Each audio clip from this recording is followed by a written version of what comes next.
Okay. Itamixkanatoni. Good morning. It is 8:30 in the AM on Sunday, February 20th, I believe, 2022 on the Gregorian calendar, and midway through Pitaki, some eagle moon on the Blackfoot reckoning, and just out for my Sunday morning walk and talk, and it appears I am alone this morning. Carol decided to bag it because it is cold. Well, it's not that cold. 15 below zero, that's not too bad. But you know, it's colder than it's been for the last little while, and it's snowy, and yeah, she just put her head out the door this morning and decided, nah, oh, there's something different over here. Let's see who this is. I didn't expect to find open water.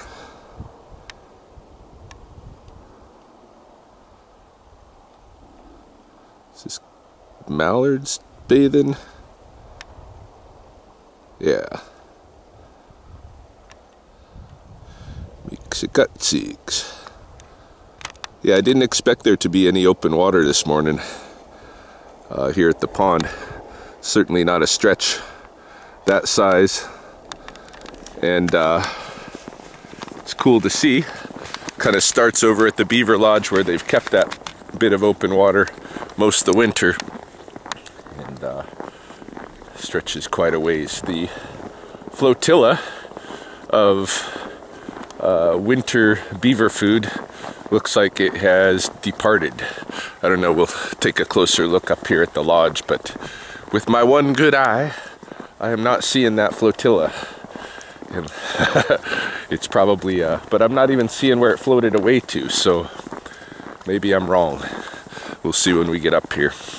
Yeah, it hasn't been this cold lately, although I don't think this is gonna be the last of our cold by any means, but it might be the last, like, real freeze deep to 15, 20 below. I don't know,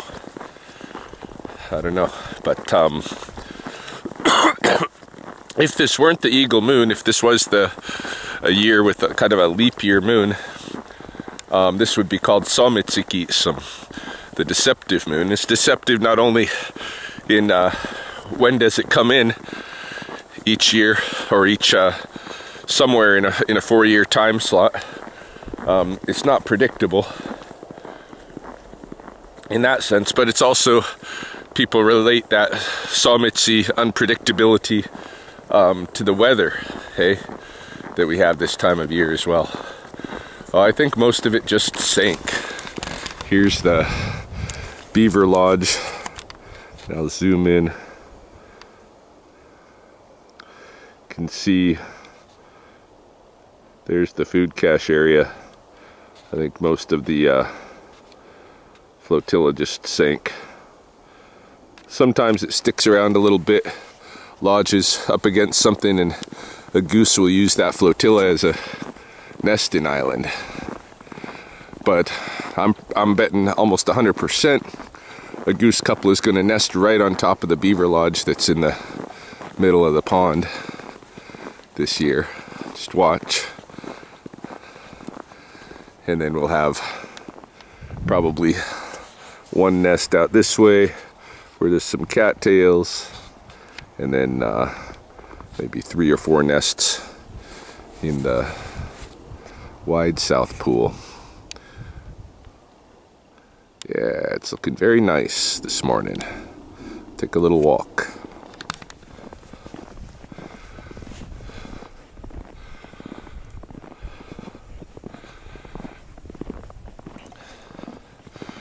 Just headed up toward Heritage. This guy's tracks and his dog companion are pretty much all that I've seen out here, except maybe the odd pheasant. Haven't seen any recent deer crossing the paths. Certainly haven't seen any of the coyotes who I miss. No coyotes here. No more. At least not in the Sspopiikimi vicinity. I think a little bit out this way, toward the university, there's maybe some coyotes. Well, I remember seeing one earlier this winter. One.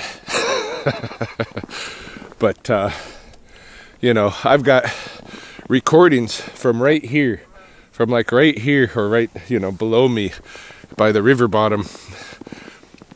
Recordings of just howling wolf packs all over this valley.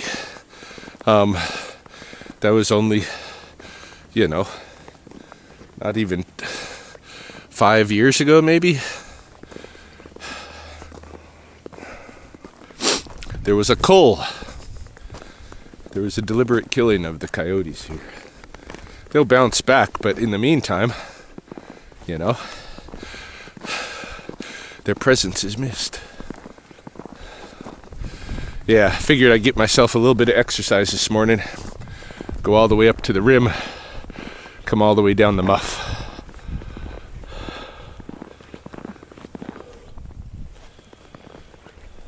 Here's the vent going down into that old World War II coal mine.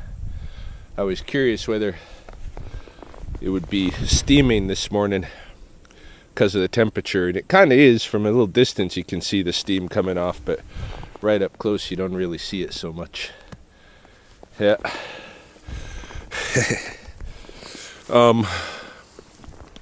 Almost to the rim. I think I'll take the, well, I was kind of curious about these deer trails. Might go along one of those instead of right to the rim on the ladders. I don't know. Let's go check this one out because it looks kind of promising.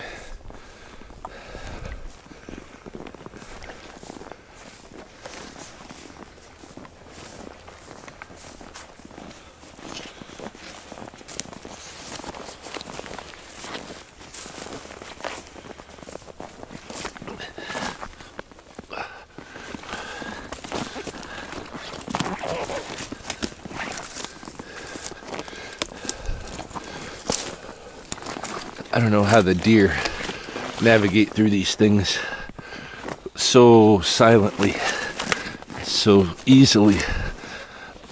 I gotta hunch way over, make all kinds of effort, snap twigs.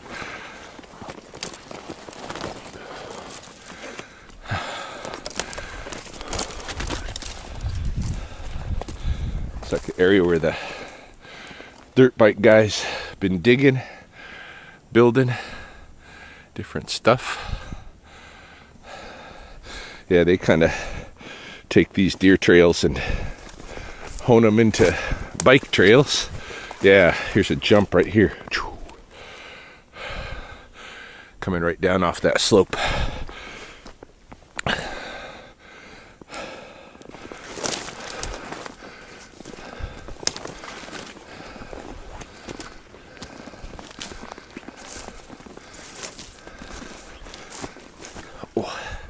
I need my hands. Yeah, I need my hands. Curious about who's that sitting down there at the edge of the ice. Is that geese?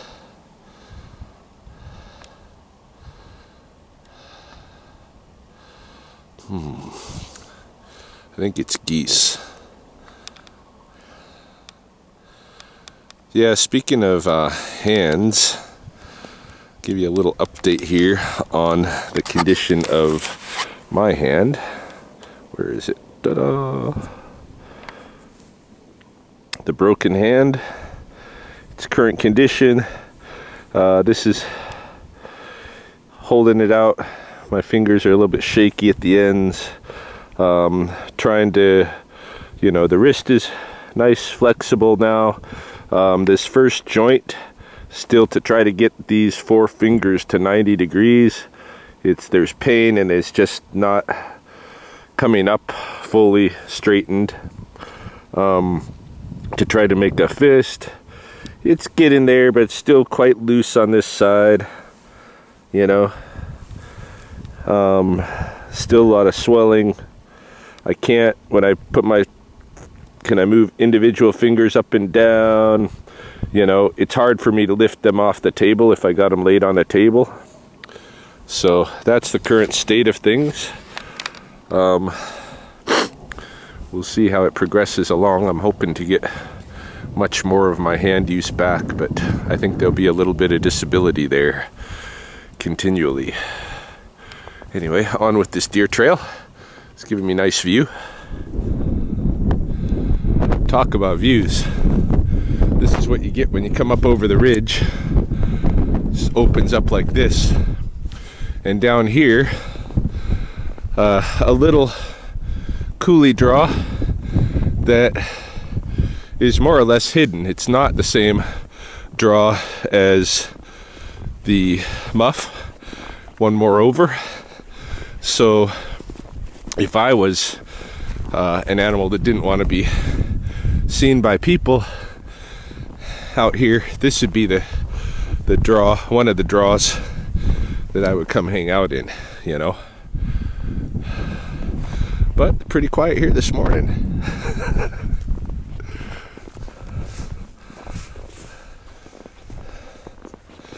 Alright, so I crossed that little coulee, and it really took a bit of effort because I was doing it kind of with one gimp hand and holding a coffee cup with my good hand and climbing these, you know, banks that deer have no problem with their little pointy feet. But, you know, I'm all slipping all over the place. Any case, no injuries. The muff is right down here, so turn on the camera when we get in there.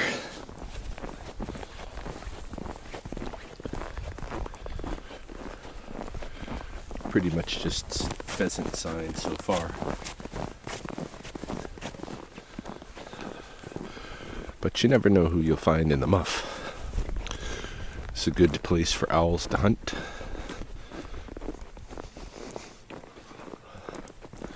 A lot of times I'll see owls or merlins.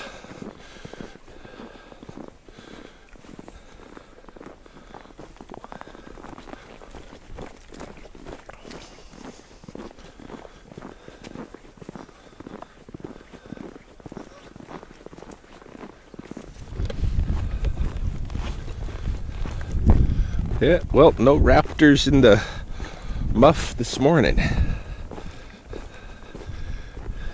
Coming out now in the upstream oxbow here. Maybe we should just go take a quick peek at the water outlet, the storm drainage system here. There's some open water there where often you'll get some oddball animals. I've seen mink there. You might get that belted kingfisher if he's still around, if he's still survived. Plus there's that porcupine that lives up here. Yeah, we're already here. Might as well check it out quick. Oh, we're getting rewards for continuing on today. Look who's up here.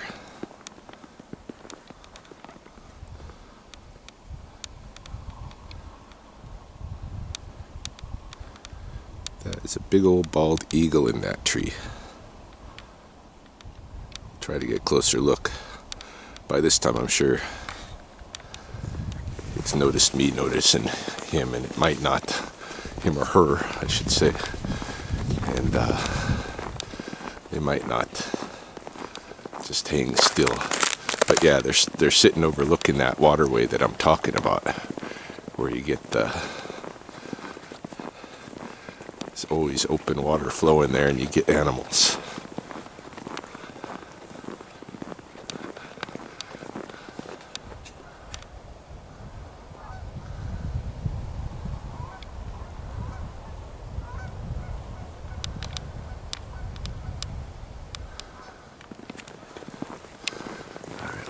continue along.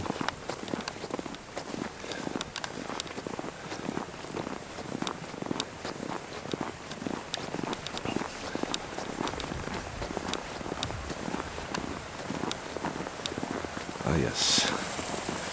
It's the actual water. Quite a bit of slush. Once it starts going down the canal, there's that eagle.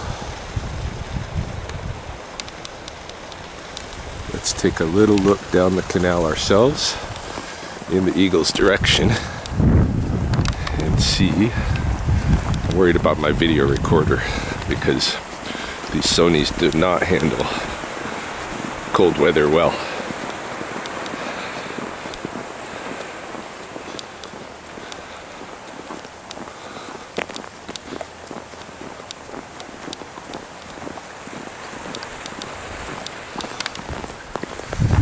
Got a pheasant walking along this way.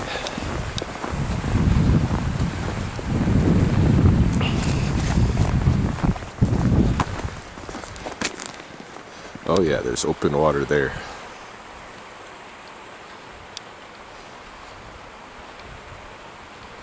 Okay. It's all kind of slush right here, but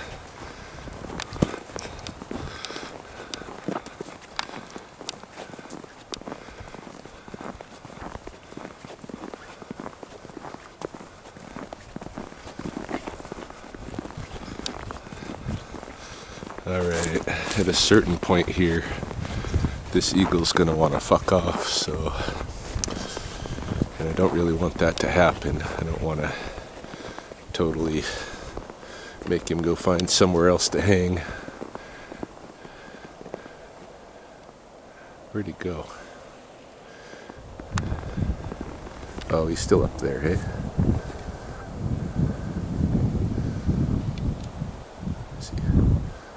Oh, there you go. Shit.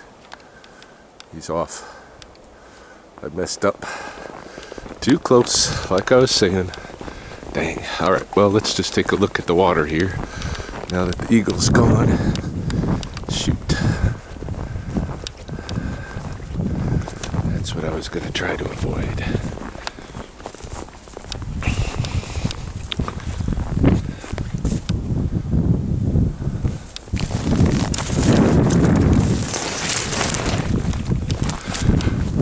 Of big fallen trees from the beavers last year.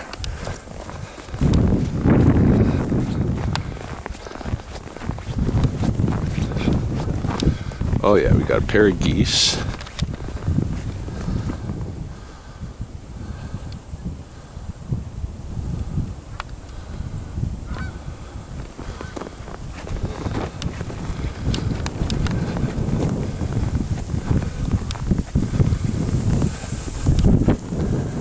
Yeah, that eagle might have been waiting for muskrats, or it again gets, looks like it gets a little slushy. Oh, there's more, there's some ducks up here.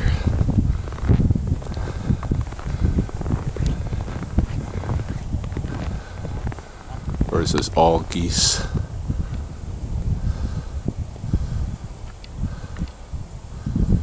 I guess it's all geese. Alright. We've seen, we've disturbed, we will leave.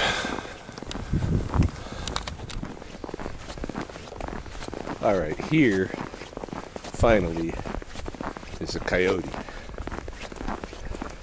Fresh tracks anyway, fairly fresh tracks. So yeah, you pretty much got to go up below Ridgewood, you know, by Whoop Up Drive before you hit any. It's just a lone wolf.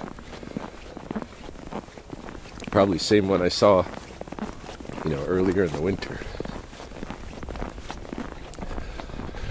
Coming through this way because I just want to quickly check in these trees.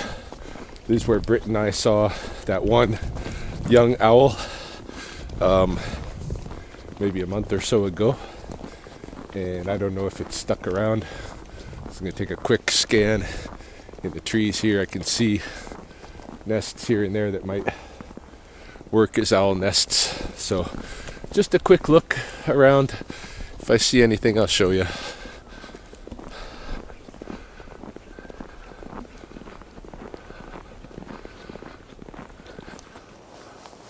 Well, no owl, but just right sleeping away in the tree here is a porcupine.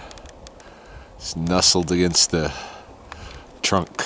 I think that's a porcupine. Could it be a raccoon even?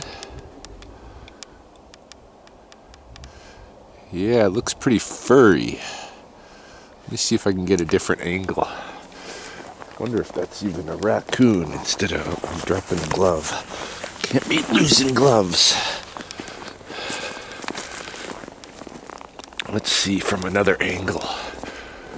Oh no, it's almost definitely a porcupine.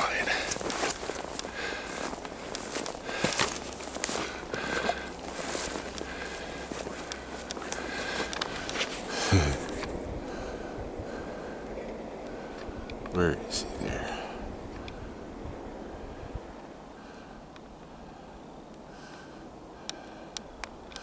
Yeah, he's a porky, just sleeping away.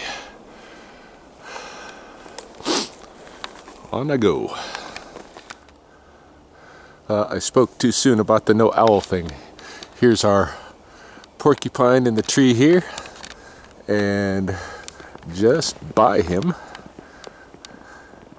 up in this other tree, see if I can capture him. There we have great horned owl.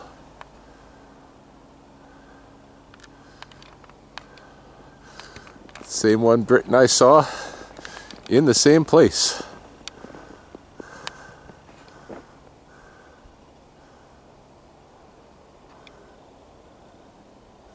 So I believe this is a young owl from the sounds that it was making when we last visited.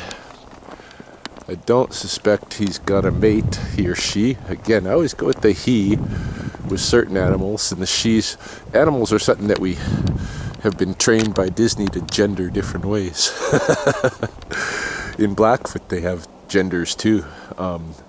Sometimes, like, say for instance, see this, there's a potential for nest up there, but I just don't think there's anybody actually occupying it. We'll get a kind of a view, but yeah, for instance, like the badger in Blackfoot is a female most of the time in the portrayals, you know. Certain animals have certain genders in our stories,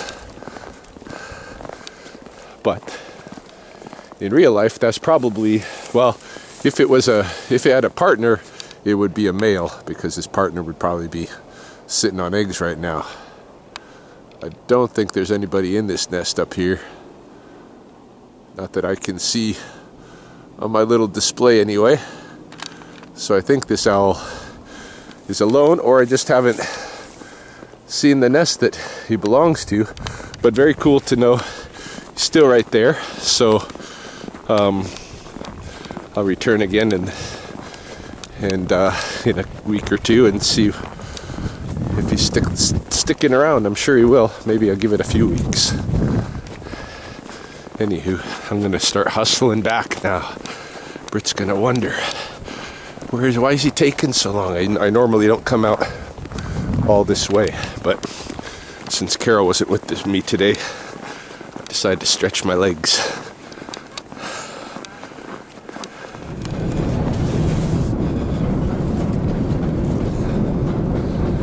Train is running. We were beginning to wonder, Carol and I, because the last maybe, I think probably 3 visits here, the train hasn't run, and it usually runs at least once while we're doing our Sunday walk and talk. So I don't know what their actual schedule is. I'm curious whether I'm going to see any golden eyes here. I think there might be some kind of duck along the edge, the ice edge up here further, so it might be a goldeneye. But if there's none at all, then that's kind of noteworthy, because you know, at some point they are going to take off back north. It shouldn't be yet, but in fact, usually when the geese are nesting, there's still some goldeneyes. That'll be a month from now, believe it or not. Believe it or not, the geese will be sitting nests in a month, less than a month's time, before the next full moon.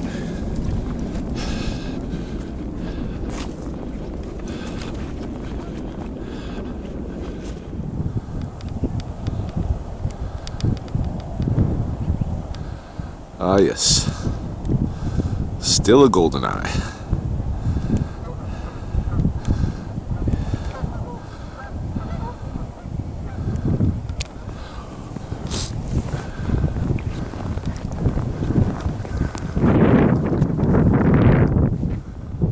Right, beautiful out here this morning, the rare windless day.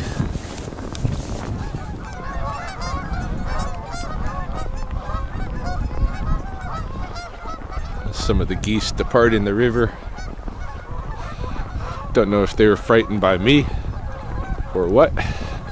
Look at all the dead wood. Now the fallen trees. I know I keep showing this, but it just blows my mind how much fallen wood there is in the forest main now. Yeah, I was just thinking to myself right before they flew off, how audacious it is for us that our path is this levee, like it's built up so every animal in the vicinity can see us as we strut by. We got no concern in the world about predators or danger or nothing. We just stick it out. Here we are, the important ones. Look at our bridge. Jeez.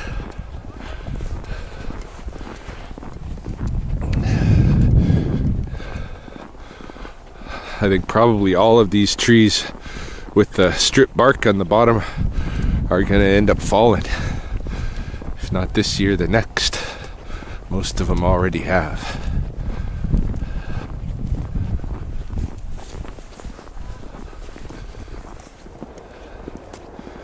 Well, I guess that's it for this morning's outing.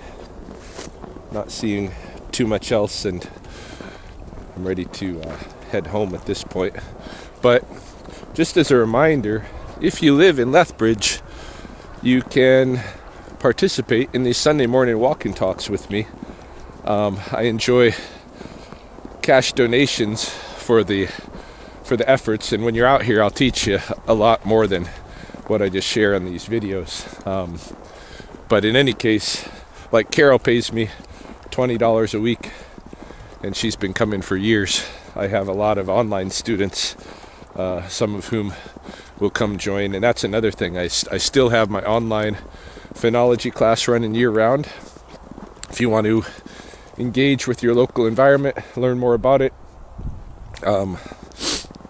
get more connected with it, learn to see things differently, you can take my class. I have a private Facebook group, and it's $100 a month. If you're in for a full year, then you're in for a lifetime, the rest of your lifetime for free. But you have to do the first full year paid, and for that you get lectures, you get my feedback on what you're seeing outside, and you get an invitation to participate, of course, at no extra charge in these Sunday walks. So just a couple of options if you're around.